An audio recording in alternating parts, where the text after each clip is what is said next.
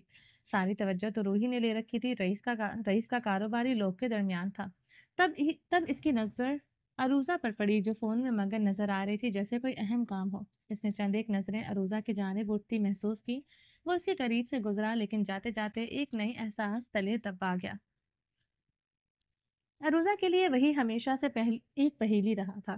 وہ ایک ایسی کتاب تھی جس کے ورق پلٹنے کا وہ کبھی سوچ بھی نہیں سکتی تھی، مگر اب اس کی آنکھوں کی چمک عروضہ کے اندر کچھ قریدنے لگی تھی۔ دھیان سے روبوٹ، آج میں نے کافی نظروں کو تمہاری جانب اٹھتے دیکھا ہے۔ اب تم انہیں گولی مارو گی یا ان کا سافٹ ویئر اپڈیٹ کرو گی، یہ مجھے نہیں پتا۔ عروضہ کا چہرہ ایک لمحے کو حیرت سے خالی ہو گیا۔ اس کے ہونٹوں پر لگی بھوری لپسٹک کے پیچھے ایک غیر مرئی سوال چھپا تھا۔ اس غیر متوقع جملے پر عروضہ نے چہرے پر ایک سرسری سی مسکراہٹ آئی اور غائب ہو گئی، جیسے وہ اس جملے کے معنی کو اپنے اندر تحلیل کر رہی ہو۔ ولی وہ واحد لڑکا تھا جو اسے رئیس کے ساتھ لاابالی پن میں اچھا لگتا تھا، اور جب وہ سنجیدہ ہو کر تباہ کرتا تھا تو مزید اچھا لگتا تھا۔ وہ اسے دیکھتی رہ گئی، جو اسے وہیں چھوڑ کر پھر سے اس حصے کی جانب آ گیا تھا جہاں فجر تھی، مگر وہ اس تقریب میں یوں غائب تھی جیسے ہو ہی نہ، جیسے روحی کے علاوہ اس تقریب میں اور کوئی بھی نہ ہو۔ اس وقت بھی وہ اس کے ساتھ تھی، روحی کے ساتھ کھانا کھا رہی تھی۔ وہ گہری سانس لیتے فلک کے ساتھ بیٹھ گیا، نظریں وقفے وقفے سے اس کی جانب اٹھ رہی تھی۔ تم اسے پسند کرتے ہو نا؟ فلک نے اس کی آنکھوں کی الوہی چمک دیکھتے ہوئے پوچھا۔ اس نے چونک کر فلک کو دیکھا، جیسے پوچھ رہا ہو، آپ کو کیسے پتا چلا؟ تمہارا چہرہ اور تمہاری آنکھیں سب کہہ دیتی ہیں۔ فلک کے جواب پر وہ ہنس دیا۔ اس کی ہنسی میں ایک عجیب سی شیرینی تھی جو اس کے دل کے بھید کو کھول رہی تھی۔ وہ اچھی لڑکی ہے، ولی نے سرگوشی میں کہا۔ آپ زیادہ اچھی ہیں، ولی نے بے ساختہ کہا۔ جانتے ہو نا رشتہ کیا ہے میرا تم سے؟ فلک نے اس کی تعریف پر اسے چھیڑتے ہوئے پوچھا۔ یہ تو اسے بھی پتا چل گیا تھا کہ وہ رئیس کا بھانجا تھا، افق کا بیٹا۔ جانتا ہوں، اس لیے کہہ رہا ہوں آپ بہت اچھی ہیں۔ ولی کی آنکھوں میں وہی اپنائیت تھی جو ہر سچے جذباتی رشتے میں ہوتی ہے۔ اور وہ؟ فلک نے ایک لمحے کو فجر کی جانب اشارہ کیا۔ وہ تو دل ہے، جان ہے، جہان ہے۔ وہ آنکھوں میں وہی الوہی چمک لیے بولا۔ اس کے لہجے میں ایک ایسی گہرائی تھی جو صرف محبت میں ڈوبے دل ہی سمجھ سکتے ہیں، اور فلک سمجھ سکتی تھی۔ وہ مسکراتی۔ ویسے وہ تمہیں کیسے ملی تھی؟ اس نے دلچسپی سے پوچھا۔ بس اسٹاپ پر، ولی ہنس دیا۔ اس کے لیے وہ لمحہ ایک خوبصورت یاد بن چکا تھا۔ اور آپ کو؟ اس نے فلک کو دیکھا۔ مجھے بھی۔ فلک بھی ہنس دی۔ اس کی ہنسی میں ایک پرانی کہانی کی بازگشت تھی۔ اس سے پہلے وہ مزید کچھ کہتے فخر کا پون آ گیا۔ یقیناً وہ اسے لینے آ گیا تھا۔ فلک اسے خدا حافظ کہتے ہوئے اٹھی، اور پھر فجر اور روحی سے ملنے کے بعد اس نے گیٹ کی جانب قدم بڑھائے۔ اپنے نام کے پکار پر وہ رک گئی۔ پیچھے رجب کھڑا تھا، اس کے چہرے پر ایک عجیب سی سنجیدگی تھی۔ آپ نے مجھے اپنا نمبر نہیں دیا؟ رجب کا لہجہ پرسکون تھا، مگر اس کی آنکھوں میں ایک مطالبہ تھا۔ مجھے لگتا ہے کہ ضرورت نہیں، فلک بمشکل بولی۔ اس کی نظریں چاروں جانب گھوم رہی تھی، جیسے کسی کی موجودگی سے ڈر رہی ہو۔ اسے رئیس کی موجودگی کا احساس شدت سے ہو رہا تھا۔ رجب نے غور سے اسے دیکھا۔ اس نے فلک کے چہرے پر پھیلی بے چینی کو محسوس کیا، اور اس کے اندر ایک عجیب سی ضد جاگی۔ رئیس اورنگزیب سے ڈرنے کی ضرورت نہیں ہے، وہ اب تمہارا کچھ نہیں لگتا۔ رجب کے جملے پر وہ ساکت رہ گئی۔ اس کے الفاظ تیر کی طرح دل میں اترے تھے۔ اس لمحے اس نے محسوس کیا جیسے اس کی سانسیں رک گئی ہوں۔ پہلے وہ کچھ بول نہ پائی، پھر اس نے کہنے کو لب واہ کیے، مگر رجب نے اسے موقع نہ دیا۔ اس کی آواز میں ایک ایسا حق اور استحقاق تھا جو فلک کو لرزا گیا۔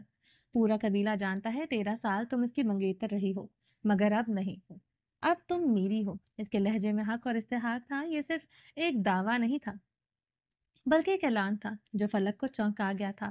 اس کا گلا خشک ہوا، ذہن میں 13 سالوں کا سفر ایک دم آنکھوں کے سامنے گھوم گیا۔ رئیس سے اس کا رشتہ، وہ طویل انتظار، اور پھر یہ اچانک آنے والا موڑ۔ نمبر؟ رجب نے اس کی حالت نظر انداز کی۔ اس کی نظریں صرف نمبر پر مرکوز تھی۔ فلک نے جلدی سے اسے نمبر لکھوایا اور پھر تیزی سے وہاں سے نکلتی چلی گئی۔ اس کا دل تیزی سے دھڑک رہا تھا، پتہ نہیں کیوں، پر اس کی آنکھوں میں نمی کی تہ ابھر آئی تھی۔ یہ صرف رجب کے الفاظ کا اثر نہیں تھا، بلکہ ماضی اور حال اس کی کشمکش کا نتیجہ تھا جو اس کے اندر گونج رہی تھی۔ چلیے جی، باقی کا نیکسٹ پارٹ میں کنٹینیو کریں گے۔ امید ہے آپ کو یہ ایپیسوڈ پسند آئی ہوگی۔ چینل کو سبسکرائب نہیں کیا تو جلدی سے بھی سبسکرائب کر دیں، لائک اینڈ شیئر کریں اور اپنی رائے کامنٹ باکس میں لازمی دیں۔ اپنا ڈھیر سارا خیال رکھیے گا، مجھے دعاؤں میں لازمی یاد رکھیے گا۔ ملتے ہیں نیکسٹ پارٹ میں، تب تک کے لیے اللہ حافظ۔